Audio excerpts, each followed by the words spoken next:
Assalamualaikum warahmatullahi wabarakatuh.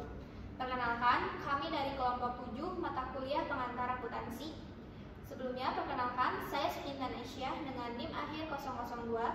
Perkenalkan, saya Asyifa Usnadia Kuncoro dengan NIM akhir 079. Saya Alena Jelita Rizky dengan NIM akhir 11. Saya Nidi Samaya dengan NIM akhir 102. Saya Muhammad Fazli Siraj dengan NIM akhir 103. Di sini kami akan menjelaskan mengenai cara menghitung jurnal penyesuaian dalam neraca lajur. Di sini kami akan menjelaskan terkait kenapa jumlah debit dan kredit neraca saldo apabila dilakukan penjumlahan ataupun pengurangan dengan debit dan kredit jurnal penyesuaian hasilnya berbeda dengan jumlah akhir debit dan kredit.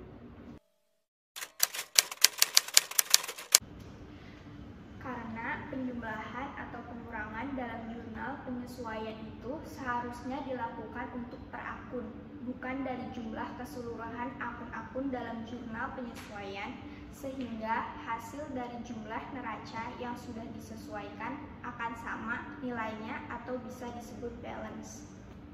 Kenapa hasil pengurangan debit neraca saldo dengan kredit jurnal penyesuaian dimasukkan dalam kolom debit, yaitu karena nilai debit yang lebih besar dibandingkan nilai kredit.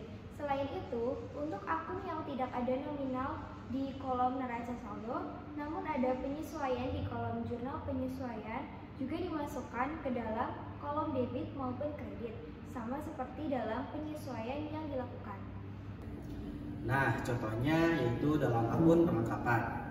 Kolom debit neraca saldo dituliskan nominalnya sebesar 16.000 yang kemudian terdapat penyesuaian dalam kolom kredit sebanyak 7.750. Sehingga cara menghitungnya yaitu 16.000 dikurangi 7.750 yang hasilnya yaitu 8.250. Lalu dimasukkan ke dalam kolom debit neraca saldo yang sudah disesuaikan. Contoh lainnya yaitu pada akun beban gaji pensiun dan ofisial, beban perawatan lapangan, beban perlengkapan, beban pajak, utang gaji, utang perawatan lapangan, beban iklan, utang iklan, beban perbaikan bus, utang perbaikan bus, beban kebersihan, dan utang kebersihan. Jadi, kesimpulannya, kenapa jumlah debit dan kredit neraca saldo apabila dilakukan penjumlahan dan pengurangan dengan debit dan kredit jurnal penyesuaian hasilnya akan berbeda dengan jumlah akhir debit dan kredit pada neraca saldo yang sudah disesuaikan? Karena penjumlahan dan pengurangan dalam jurnal penyesuaian itu seharusnya dilakukan per akun, bukan dari jumlah keseluruhan akun-akun dalam jurnal penyesuaian. Sehingga hasil dari jumlah neraca yang sudah disesuaikan ini akan balance hasilnya. Serta hasil pengurangan debit neraca saldo dengan kredit jurnal penyesuaian ini dimasukkan ke dalam kolom debit dalam neraca saldo yang sudah disesuaikan karena nilai debit yang lebih besar dibandingkan dengan nilai kreditnya.